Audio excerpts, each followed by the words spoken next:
Kalau terbunuh seseorang, maka si pembunuh dibunuh juga. Bunyi hukumannya keras tuh, dibunuh kemudian dibunuh agak keras gitu. Padahal Bapak Ibu rahimakumullah, lihat kejahatan di luar sana, mudah saja orang melakukan pembunuhan dan lepas daripada hukuman yang memberatkan. Banyak nyawa yang hilang karena hukumannya tidak tegas.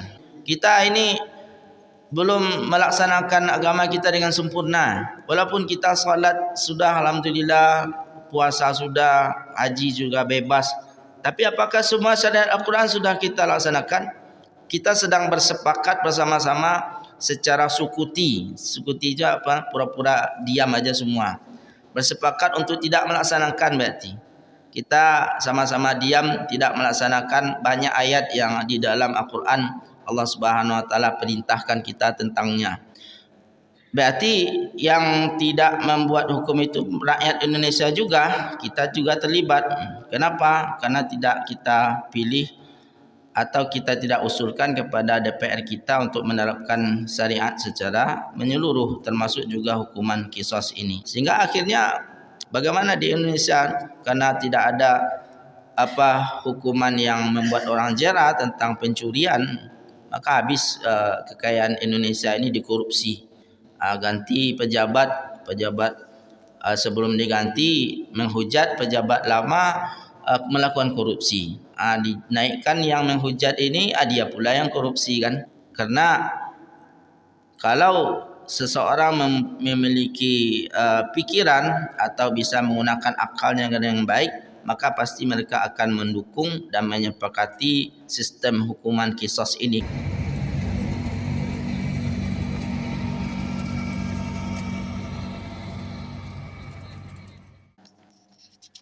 InsyaAllah kita akan baca salah satu ayat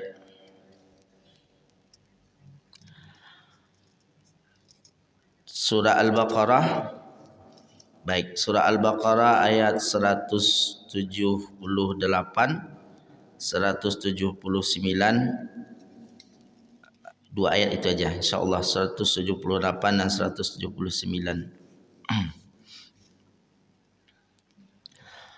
A'udzu billahi minasyaitonir rajim. Bismillahirrahmanirrahim. Ya ayyuhalladzina amanu kutiba alaikumul qisasu fil qatla al-hurru bil hurri wal 'abdu bil 'abdi wal untha bil untha faman 'ufiya lahu min akhihi syai'un fattiba'un bil ma'ruf wa ada'un ilaihi bi ihsan dzalika takhfifun min rabbikum wa rahmah faman ya'tada ba'da dzalika falahu 'adzabun alim wa lakum fil qisasi hayatun ya ulil albab la'allakum tattaqun. Kita akan sampaikan tafsir dari dua ayat ini insyaallah. Allah Subhanahu wa taala berfirman, ya ayyuhalladzina amanu, wahai orang-orang yang beriman, kutiba alaikumul qisasu fil qatla, diwajibkan kepada kalian untuk melakukan qisas dalam pembunuhan. Al-hurru bil hurri, yang merdeka balasannya yang merdeka juga, wal abdu bil abdi, hamba dengan hamba juga, wal untha bil untha, perempuan dengan perempuan juga. Faman ufiya lahu min akhihi syai'un fattiba'un bil ma'ruf, dan siapa yang dimaafkan oleh saudaranya maka ikutilah dengan cara yang baik, wa ada'un ilaihi bi ihsan, dan tunaikan dengan cara yang baik. Dzalika takhfifun min rabbikum wa rahmah, yang demikian itu merupakan keringanan dari Tuhan kalian dan berupa rahmat dari Tuhan kalian. Faman ya'tada ba'da dzalika falahu 'adzabun alim, dan siapa yang melampaui batas setelah itu mereka dapat azab yang pedih. Walakum fil qisasi hayatu ya ulil albab, bagi kalian dalam hukuman qisas itu ada kehidupan, wahai orang-orang yang berpikir, yang memiliki pikiran. La'allakum tattaqun, semoga kalian menjadi orang yang bertakwa. tafsir dari ayat ini serta hikmahnya insyaallah kita ambil.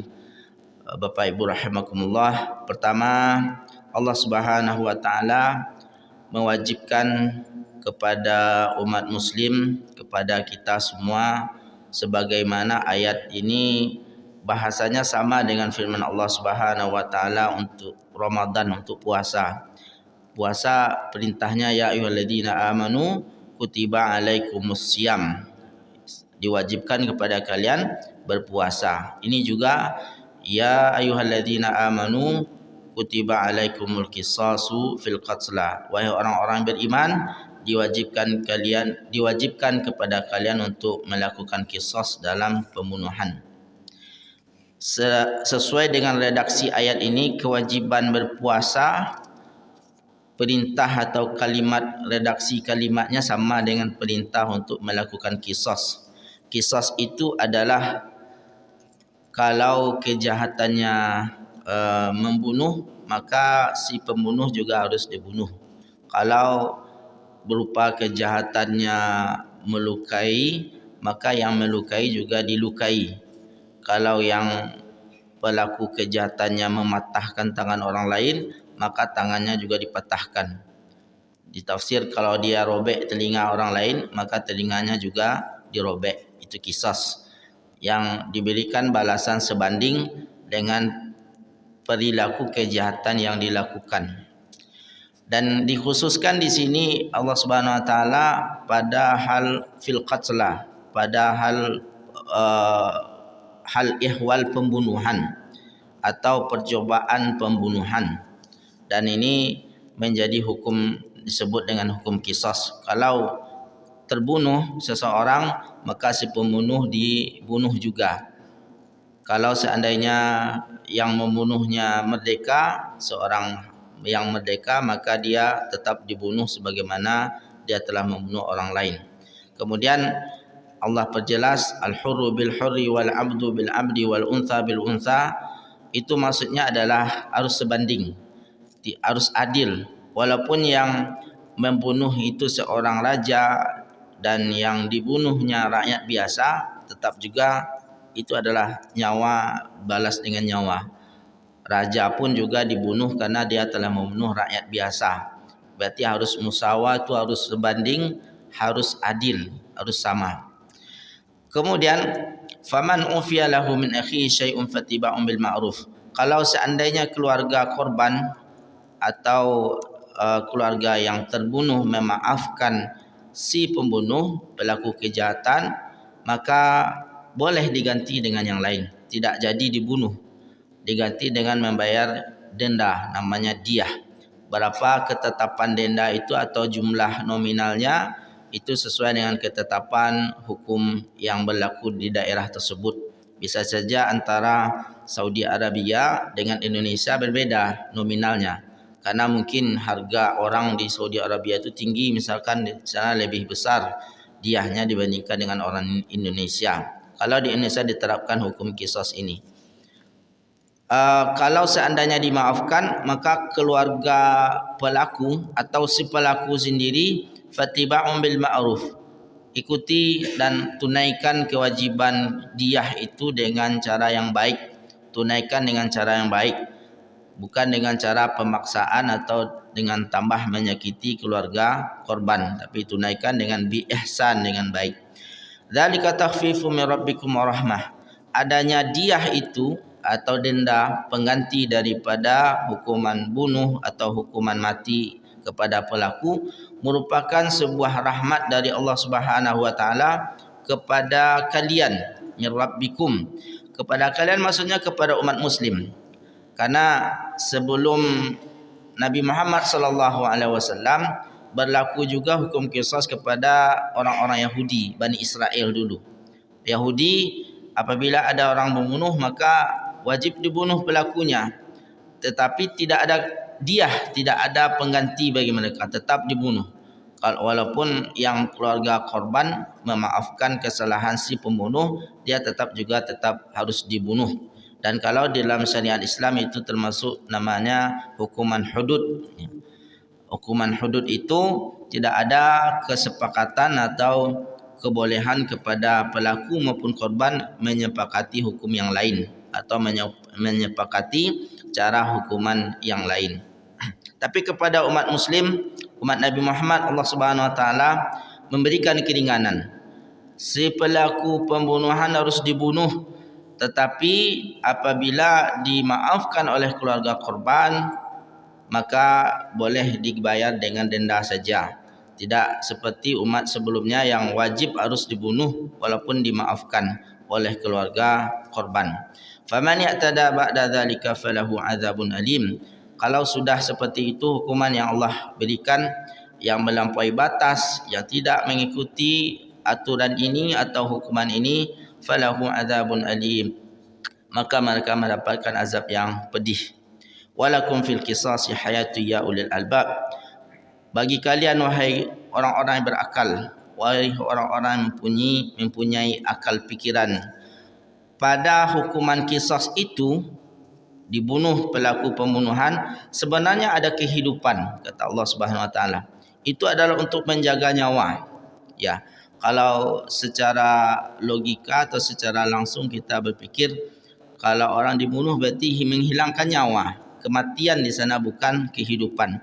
Tetapi dipahami itu adalah sebuah kehidupan bagi orang yang berakal saja. Ulil albab, kata Allah di dalam ayat ini. Karena kalau seseorang memiliki pikiran atau bisa menggunakan akalnya dengan baik, maka pasti mereka akan mendukung dan menyepakati sistem hukuman qisas ini. Karena kalau seandainya si pelaku pembunuhan dibunuh, ditangkap kemudian dibunuh, maka semua orang yang berkeinginan membunuh orang lain akan berpikir terlebih dahulu. Saya kalau membunuh orang akan ditangkap dan dibunuh juga. Maka dia akan berpikir lama untuk melakukan kejahatan pembunuhan kepada orang lain. Dan ditambah lagi ketika penerapan hukuman qisas ini di dalam Islam harus disaksikan oleh banyak orang. Seperti Bapak Ibu mungkin ada yang menyaksikan di Jeddah itu, hukuman di Masjid Qisas itu, orang hukuman pancung itu kan di depan khalayak ramai, dilakukan setelah solat Jumat dan bisa orang melihatnya dari jarak dekat, bisa disaksikan bersama. Kalau seandainya dilakukan hukuman itu juga di sini, misalkan di daerah kita, ketika melakukan qisas itu diliput oleh media, disiarkan secara live di banyak media, pasti orang akan berpikir yang lainnya untuk melakukan pembunuhan, kejahatan pembunuhan, takut untuk melakukan pembunuhan, sehingga terjagalah nyawa, amanlah orang untuk berjalan di tempat, aman orang untuk ancaman nyawanya, karena nanti siapa yang melakukan pembunuhan akan dicari kemudian dibunuh juga, seperti yang mereka lihat, yang mereka saksikan penerapannya kepada pelaku pembunuhan sebelumnya. Maka untuk itu kata Allah Subhanahu wa taala, ada di sini kehidupan. Walakum fil qisasi hayatul ya ulil albab la'allakum tattaqun. Bapak Ibu yang dirahmati Allah Subhanahu wa taala, ini hukum teksnya ada dalam Quran, ayatnya ada dalam Quran. Kemudian sebagai muslim kita baca, faham arti dan maksudnya. Tidak ada makna lain yang terkandung di ayat ini. Artinya kalau ada pembunuhan, dibunuh. Tidak ada pemahaman lain yang bisa kita palingkan dari makna zahir ayat itu. Allah Subhanahu wa taala menyuruh dan kita juga faham maksudnya. Tetapi masalahnya adalah apakah itu sudah pernah kita terapkan di negara kita atau di tempat kita? Rasanya belum ada hukuman qisas ini. Dan di dalam tafsir kita pernah juga membaca tafsir ini, karena kebetulan kita termasuk salah seorang yang mengomentari tafsir yang sedang dibuat oleh Muhammadiyah, itu sedang membuat tafsir 30 juz. Kemudian kita diundang untuk mengomentari tafsir yang sudah ditulis, apa kekurangan dan apa yang harus ditambahkan, sehingga harus baca-baca tafsir ini semua supaya bisa mengomentari. Termasuk juga ayat ini sudah dituliskan tafsirnya, dan insya-Allah katanya akan diterbitkan tafsir itu pada tahun 2025 nanti sempurna. Tafsir ala Indonesia yang dibuat oleh organisasi Muhammadiyah. Uh, Termasuk ayat ini Allah Subhanahu Wa Taala menyuruh kaum muslimin untuk melakukan qisas tapi tidak dilaksanakan oleh kaum muslimin. Siapa yang pertama, kalau seandainya dilaksanakan, siapa yang melaksanakan? Yang melaksanakan tentu adalah as-sultan, dan dikatakan oleh ulama haram hukumnya apabila dilakukan oleh personal. Jadi misalkan ada orang membunuh di sekitar kampung kita, lalu inisiatif pengurus masjid yang pelaku pembunuhan ditangkap, dibunuh juga bersama-sama di depan masjid, itu melakukan kejahatan berarti. Kalau dilakukan seperti itu, maka semua yang terlibat dalam pembunuhan si pembunuh ini juga dilakukan hukuman kepada mereka.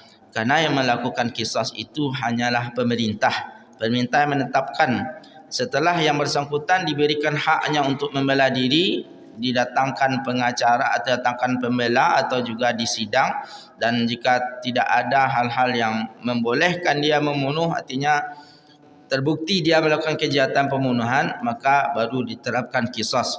Nanti akan membunuhnya juga adalah salah seorang petugas yang ditetapkan oleh negara, pemerintah. Jadi yang melakukan ini semua adalah pemerintah. Secara tanggungjawab yang melakukan kita sudah lepas sebenarnya, karena bukan kita melaksanakan tetapi pemerintah yang melaksanakan. Tapi juga di Indonesia kita tahu aturan yang dibuat oleh negara kita itu berdasarkan siapa yang membuat. Yang membuat adalah rakyat. Yang membuat adalah seluruh rakyat Indonesia melalui perwakilan-perwakilannya di negara atau di Dewan Perwakilan yang nanti membuat dan merancang setiap hukuman, setiap hukum atau undang-undang yang diterapkan di negara kita. Dan termasuk juga hukuman tentang qisas ini diterapkan atau tidak diterapkan, maka pemerintah yang kita pilih, yang dipilih oleh rakyat secara langsung dengan sistemnya seperti itu sekarang, baik itu pihak pemerintah eksekutif namanya seperti presiden, gubernur, menteri, atau yudikatif, hakim, hakim dan perangkat-perangkatnya, ataupun juga legislatif. Yang dua tadi dipilih oleh rakyat, iaitu eksekutif dan legislatif atau Dewan Perwakilan itu. Berarti yang tidak membuat hukum itu rakyat Indonesia juga, kita juga terlibat. Kenapa? Karena tidak kita pilih atau kita tidak usulkan kepada DPR kita untuk menerapkan syariat secara menyeluruh, termasuk juga hukuman qisas ini. Kalau seandainya tidaklah kita berpuasa, kita misalkan sepakat rakyat atau jamaah Masjid Al-Muhajirin tidak berpuasa, kita buat logika. Karena ayatnya ya ayyuhalladzina kutiba alaikumusiyam sama dengan ya ayyuhalladzina amanu kutiba alaikumul qisas. Kira-kira bagaimana komentar orang-orang yang lain? Masjid Al-Muhajirin jamaahnya tidak mau berpuasa Ramadan. Kenapa? Karena tidak sama ayatnya dengan perintah melakukan qisas. Qisas kita tidak lakukan, berarti puasa Ramadan juga kita tak perlu melakukan. Kenapa begitu? Karena ayat perintahnya sama, kutiba alaikumusiyam. Yang satu, yang kedua kutiba alaikumul qisas. Sama redaksi perintahnya, karena satu tidak laksanakan. Bagaimana kalau kita tinggalkan aja kedua-duanya? Pasti aneh menurut orang dan bisa viral. Dan tak mungkin juga kita akan meninggalkannya. Walaupun ada yang mencoba memahami seperti itu, puasa insya Allah kita laksanakan. Tapi masalahnya qisas ini kenapa tidak kita laksanakan? Dan tidak ada yang terpikir oleh kita untuk melaksanakannya. Dan tidak ada juga yang berpesan kepada anggota dewan nanti kalau sudah duduk, tetapkan hukuman qisas ini, bicarakan dan usulkan kepada pemerintah untuk membuat undang-undang qisas. Saya rasa sebanyak ini kita di Rumbai atau bahkan sepekan baru ini, bahkan sediau ini tidak ada yang mengusulkan hal demikian. Kenapa? Entah, Allahu a'lam. Sedangkan Allah Subhanahu wa taala kan mengatakan dalam Al-Qur'an, ya ayyuhalladzina amanu udkhulu fis-silmi kafah. Ya ayyuhalladzina amanu udkhulu fis-silmi kafah. Wahai orang-orang beriman, kalian ketika berislam itu masuklah ke dalam Islam secara menyeluruh. Jangan ibadah puasa saja yang dilakukan tapi qisas tak lakukan. Solat dilakukan tapi waris tidak dilakukan gitu kan. Satu dikerjakan, yang lain ditinggalkan. Padahal perintah-perintahnya itu mirip. Solat dengan mewaris seperti yang sering kita sampaikan. Bahkan lebih jelas lagi ayat-ayat tentang mewaris Allah Subhanahu wa taala turunkan secara langsung pembagiannya. Dan kisah ini juga begitu, sama dengan redaksi Allah Subhanahu wa taala menyuruh kita berpuasa pada bulan Ramadan. Dan alhamdulillah puasa itu tidak ada yang ketinggalan, kecuali yang sangat terlalu, yang sudah malas sebelumnya untuk menjalankan agama, mereka tetap tidak mengerjakan. Tapi umumnya 99% dari muslim di tempat kita melaksanakan berpuasa. Jadi bertanggungjawab siapa seperti itu? Kenapa tidak laksanakan? Apakah kita berdosa? Tentu berdosa, karena perintah itu wajib dilaksanakan. Apa kaedahnya dalam usul fikih? Setiap perintah wajib untuk dilaksanakan, kecuali ada kaedah atau karinah lain, ada hal-hal yang lain yang menyelewengkan dari makna perintah tersebut. Dan ini perintah, bahkan kalimatnya tidak hanya lakukan atau kerjakan, tetapi diwajibkan. Kutiba alaikumul qisasu fil qatlah. Dan sebagai wawasan saja, maka ada baiknya juga kita bahas, walaupun kalau seandainya pun paham, kita tidak juga bisa menerapkan. Tapi karena ini ayat Al-Quran, kita mengingat ada perintah Allah Subhanahu wa taala tentang itu.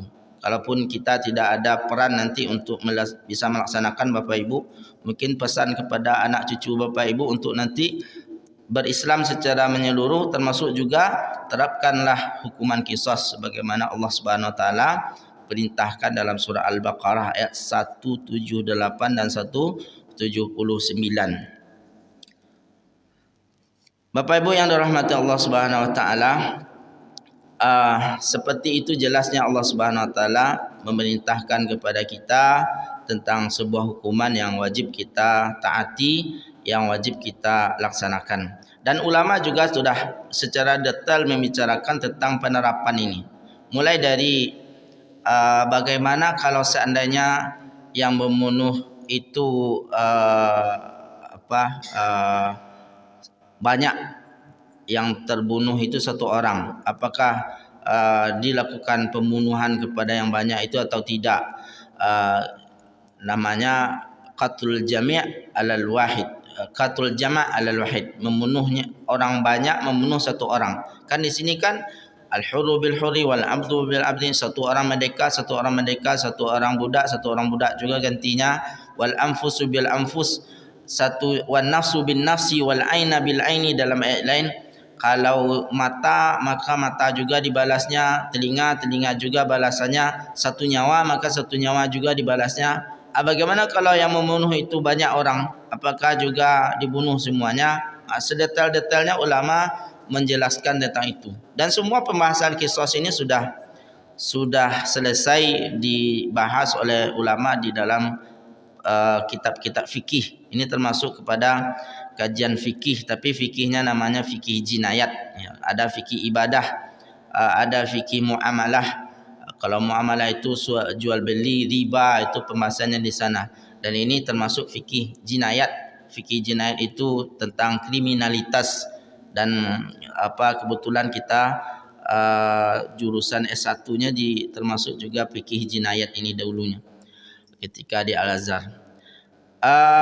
Bapak Ibu yang rahmati Allah Subhanahu wa taala, yang banyak membunuh satu orang itu bagaimana? Jumhur mengatakan tetap dibunuh semuanya. Kalau seandainya 10 orang membunuh satu orang, maka ke-10-nya juga dibunuh. Bagaimana dengan ayat nafsu bin nafsi, satu nyawa dengan satu nyawa? Itu ayat itu menjelaskan tentang keadilan. Dan teksnya seperti itu, tetapi dalam realitanya tentu kalau seandainya tidak diterapkan pembunuhan kepada orang banyak yang telah membunuh satu orang, maka akan beramai-ramai orang membunuh orang lain nanti. Ketika ada orang yang ingin dibunuhnya, maka dicari kawan-kawan beberapa orang lalu dibunuh, dan mereka selamat dari balasan qisas karena mereka ramai membunuh satu orang. Itu prakteknya nanti akhirnya, sehingga ulama mengatakan walaupun mereka banyak tetapi tetap dilakukan qisas kepada mereka semua demi untuk menjaga seluruh nyawa kaum muslimin. Dan mungkinkah ini diterapkan di negara kita, Bapak Ibu rahimakumullah? Tergantung kepada kita sebagai rakyat. Kalau kita yakin dengan perintah Allah tersebut, kita ingin menerapkan menyeluruh perintah ini di dalam diri kita, dalam masyarakat kita, maka tentu akan diterapkan ya, insya-Allah suatu saat nanti. Tapi kalau seandainya muslimin juga tak yakin dengan perintah Allah, kebenaran perintah Allah yang ada di dalam Al-Quran, kitab sucinya, maka tidak akan diterapkan. Dan cobalah kalau kita adakan penelitian ya, apakah kaum muslimin siap untuk diterapkan qisas di Indonesia? Kita yakin dalam keadaan seperti ini masyarakat kita hampir 100% menjawab tidak mau, karena takut bunyi hukumannya keras tuh, dibunuh kemudian dibunuh agak keras gitu. Padahal Bapak Ibu rahimakumullah, lihat kejahatan di luar sana, mudah saja orang melakukan pembunuhan dan lepas daripada hukuman yang memberatkan. Banyak nyawa yang hilang karena hukumannya tidak tegas. Termasuk juga hukuman mencuri yang dalam Al-Quran Allah sebutkan wasariqu wasariqatu faqta'u aydiyahuma jazaa'an bima kasaba nakala minallah. Kalau pencuri laki-laki, pencuri perempuan, maka potonglah tangannya. Itu juga jelas perintahnya dalam Al-Quran, tidak ada makna lain. Jelas pencuri laki-laki, pencuri perempuan, apa jenis kelamin lagi kan cuma dua itu, laki-laki perempuan. Kalau mencuri faqta'u aydiyahuma, maka potonglah tangan mereka, laki-laki maupun perempuan, karena melakukan pencurian. Kenapa dipotong tangan? Jazaa'an bima kasaba, sebagai balasan atas kejahatannya. Nakala minallah, mereka melanggar ketetapan Allah Subhanahu wa taala. Rezeki itu sudah Allah beri, ini untuk si fulan, untuk si fulan. Kemudian dia melihat yang ada pada orang lain masih lebih banyak menurut dia. Dia ingin lebih lagi memiliki daripada yang sudah dibagikan Allah kepadanya. Lalu dia mengambil hak orang lain, artinya mencuri. Jika sudah sampai nisabnya, maka dipotonglah tangan orang yang mencuri ini. Dan bagaimana cara pemotongannya, sampai di mana? Pergelangan tangankah atau sampai siku atau dihabiskan semua tangannya? Itu sudah jelas dan selesai dibicarakan oleh ulama.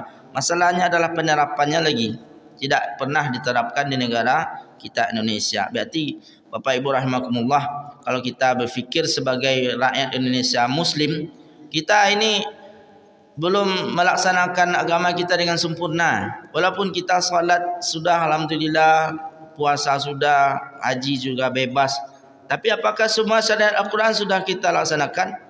Kita sedang bersepakat bersama-sama secara sukuti. Sukuti itu apa? Pura-pura diam aja semua. Bersepakat untuk tidak melaksanakan, berarti kita sama-sama diam, tidak melaksanakan banyak ayat yang di dalam Al-Quran Allah Subhanahu wa taala perintahkan kita tentangnya. Hukuman qisas, hukuman mencuri. Sehingga akhirnya bagaimana di Indonesia, karena tidak ada hukuman yang membuat orang jera tentang pencurian, maka habis kekayaan Indonesia ini dikorupsi. Ganti pejabat sebelum diganti menghujat pejabat lama melakukan korupsi. Dinaikkan yang menghujat ini, dia pula yang korupsi kan. Kadang belum lama lagi berkuasa, korupsi lagi. Yang komentar sekarang juga begitu, nanti dikasih kekuasaan juga korupsi lagi kan. Karena sudah katanya sudah tersistem seperti itu. Dan kalau tidak korupsi, tidak pejabat namanya gitu. Percuma aja pejabat. Nauzubillah kan. Karena tidak ada hukuman yang membuat jera gitu. Dan bahkan sebaliknya dibuat untuk harus korupsi. Nauzubillah, ni sudah kita melanggar hati nurani masyarakat. Yang lebih lagi kita melanggar beramai-ramai firman Allah Subhanahu wa taala Al-Quran. Dan seharusnya kita belum bangga menjadi Muslim di negara kita ini sampai kita melaksanakan semua yang Allah Subhanahu Wa Taala perintahkan dalam Al-Quran ini. Dan bagaimana cara menerapkan, sekali lagi kita lebih faham ya, bagaimana proses membuat hukum, mengusulkan undang-undang, sehingga satu persatu ayat ini dilaksanakan semua dan tidak ada ayat Al-Quran atau hadis Nabi SAW kecuali kita terapkan juga di masyarakat, di negara dan juga terhadap diri kita masing-masing. Bapak Ibu yang dirahmati Allah Subhanahu Wa Taala, ini salah satu hukum dalam Islam, hukum qisas, yang ini lebih ringan. Sebenarnya hukum qisas ini dilaksanakan sesuai yang Allah perintahkan, tapi boleh disepakati ketika si korban ingin memaafkan si pelaku kejahatan tersebut. Namanya qisas, salah satu jenis hukum di dalam Islam. Yang kedua ada namanya hukum hudud. Tak salah pernah juga disampaikan, ana menyampaikan di sini. Hudud itu tidak boleh ada kesepakatan untuk menyelisihinya atau menggantinya dengan yang lain. Ya, kalau bentuk kejahatannya contohnya mencuri tadi. Kalau ini qisas, kalau mencuri tadi bagian daripada hudud. Artinya pelaku dengan korban tidak boleh menyepakati jenis hukuman lain. Diterapkan sebagaimana yang Allah Subhanahu Wa Taala sampaikan. Hudud zina dan yang lain-lainnya termasuk kepada pencurian, zina termasuk kepada hukum hudud. Artinya kalau yang mencuri itu adalah contohnya yang kita sampaikan tadi, pejabat mencuri uang rakyat, namanya korupsi. Kemudian rakyat yang memilih juga faham dan diam mereka menunjukkan mereka sudah merelakan. Biasa ajalah begitu. Apakah nanti tidak diterapkan juga hukum potong tangan kepada pelaku pencurian ini ketika di sana adalah ada syariat Islam? Tetap diterapkan walaupun pelaku dengan si korban sepakat untuk menerapkan hukuman lain, tidak boleh diganti, maka itu namanya hudud. Begitu juga zina, antara pelaku zina dengan korbannya sama-sama rela, sama-sama tidak protes tentang perbuatannya, maka tetap juga dilakukan hukuman zina seperti hukuman pelaku zina seperti yang dilakukan di Aceh itu. Walaupun di Aceh itu banyaknya adalah jilid, namanya dicambuk, tapi itu sudah menerapkan juga syariat Allah Subhanahu Wa Taala. Kalau seandainya dalam hal ini ada pertanggungjawaban, maka orang Aceh itu sudah nyaman dari pertanggungjawaban dari Allah Subhanahu Wa Taala. Mereka sudah terapkan dan tidak ada masalah sebenarnya di sana ketika diterapkan. Yang orang sangat gaduh selama ini se-Indonesia, diterapkan hukum Islam nanti tak ada kebebasan, akan mengekang kebebasan kita dalam bermasyarakat. Tak ada. Di Aceh itu nyaman dan aman saja sampai sekarang dengan penerapan syariat Islam. Dan sebenarnya katanya kalau seandainya Aceh itu sudah berhasil, maka beberapa daerah lain akan mengikuti. Sumatera Barat akan mengikuti, yang lain akan mengikuti. Cuma sampai sekarang belum ada lagi terdengar negara daerah lain yang mengikuti Aceh menerapkan syariat Islam. Kenapa kita harus ingat-ingatkan ini Bapak Ibu rahimakumullah? Karena Allah Subhanahu Wa Taala dengan utuh menyampaikan, menurunkan Al-Quran ini sebagai hudan linnas wa bayyinatin minal huda wal furqan, sebagai petunjuk bagi manusia dan menjelaskan mana yang baik dan mana yang buruk. Itu semua dipilihkan oleh Allah Subhanahu Wa Taala. Perbuatan yang diperintahkan kita untuk melaksanakannya adalah perbuatan yang baik-baik. Kalau hukuman, maka Allah memilihkan berarti untuk kita undang-undang dan hukuman yang terbaik dibandingkan dengan semua hukuman atau undang-undang yang dibuat oleh semua manusia. Karena Allah yang menciptakan manusia ini semua, tentu Allah lebih tahu apa kebutuhannya. Dan Allah Subhanahu Wa Taala menurunkan di samping sebagai mengatur hidup manusia lebih nyaman, lebih aman dalam kehidupan di dunia, juga sebagai ujian. sebagai ujian dari Allah. Sebagaimana kata ulama, perintah Allah untuk Allah mengharamkan babi contohnya kan. Ya, walaupun ada yang mengatakan ada makan babi itu enak, kemudian suatu saat mungkin nanti ada yang mengatakan membuat tubuh sehat, prima misalkan. Tapi karena Allah perintahkan haramkan babi, tetap juga kita tidak mau makan babi. Ya, kalaupun tidak membuat kita sakit karena makan babi itu sebagai ujian. Allah Subhanahu wa taala memilih beberapa makhluknya atau binatang untuk tidak boleh dimakan. Mau nak manusia ini bersabar nak dengan larangan itu, atau tetap juga dia kerjakan? Maka ketika melanggar, Allah Subhanahu wa taala juga tidak pernah berhenti, tidak pernah luput dari mencatatnya. Nabi Adam alaihissalam begitu. Ketika Nabi Adam banyak nikmat di dalam surga dalam surga dengan kenikmatan seperti yang Allah sampaikan dalam Quran itu, Nabi Adam menyaksikannya. Apa saja yang diminta hadir, apa saja yang diinginkan ada. Ternyata ada satu ujian saja, dan itu sudah Allah siapkan. Karena Adam itu bukan tempatnya di surga di awalnya. Karena Adam itu dan manusia semuanya Allah sampaikan kepada malaikat akan ada di bumi, akan berada di bumi. Nanti setelah selesai tugasnya atau ujian di bumi ini, nanti baru memilih tempat surga atau neraka. Dan satu saja ujian kecil kepada Nabi Adam alaihissalam, yaitu wala taqraba hadhihi syajarah, jangan dekati kepada pohon ini. Dari sekian banyak karunia, ternyata satu ujian juga tidak bisa manusia untuk bersabar. Ternyata digoda oleh syaitan. Dan syaitan itu tidak hanya membisikkan, datang kepada Nabi Adam sampai bersumpah syaitan itu kepada Nabi Adam bahwasanya dia itu adalah penasihat yang baik. Wa qasamahuma inni lakuma laminan nasihin. Syaitan yang menggoda, iblis yang menggoda Adam itu bersumpah, sesungguhnya aku adalah penasihat engkau, sesungguhnya aku adalah kawan engkau, kata iblis.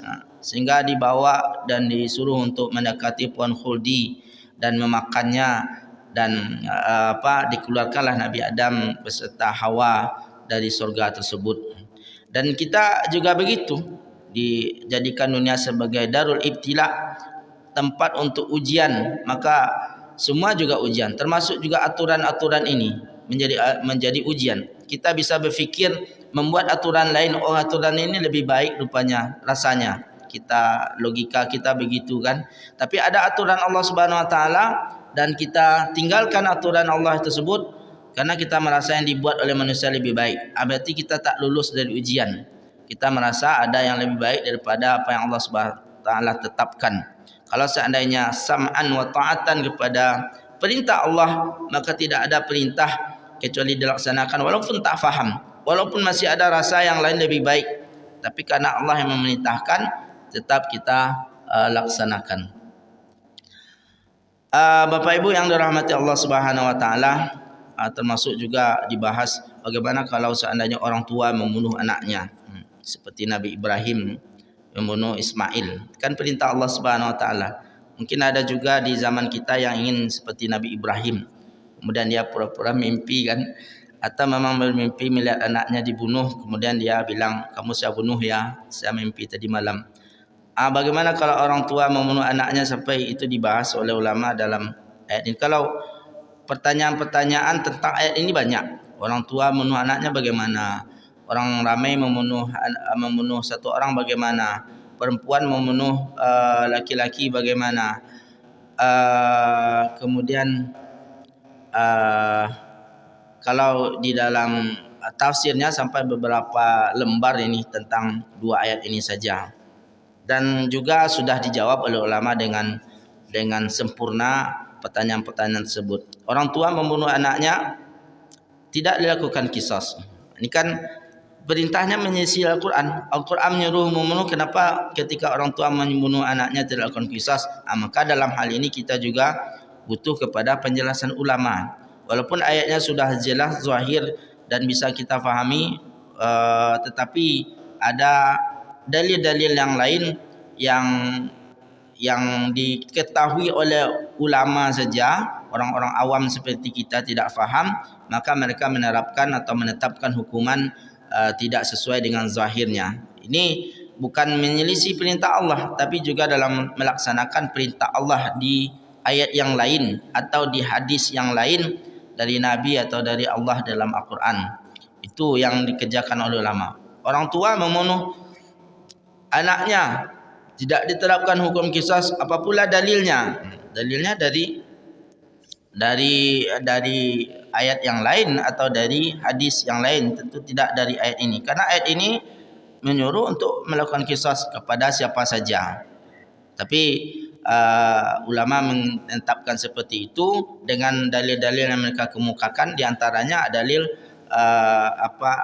akli, secara akal. Ada dalil naklinya dari hadis dan dari ayat, ada dalil akli. Secara aklinya setiap orang tua itu pasti punya rasa sayang, kasih sayang kepada anaknya.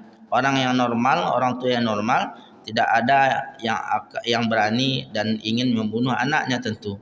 Maka orang tua yang membunuh anaknya, kalau mereka masih normal, orang tua itu masih normal,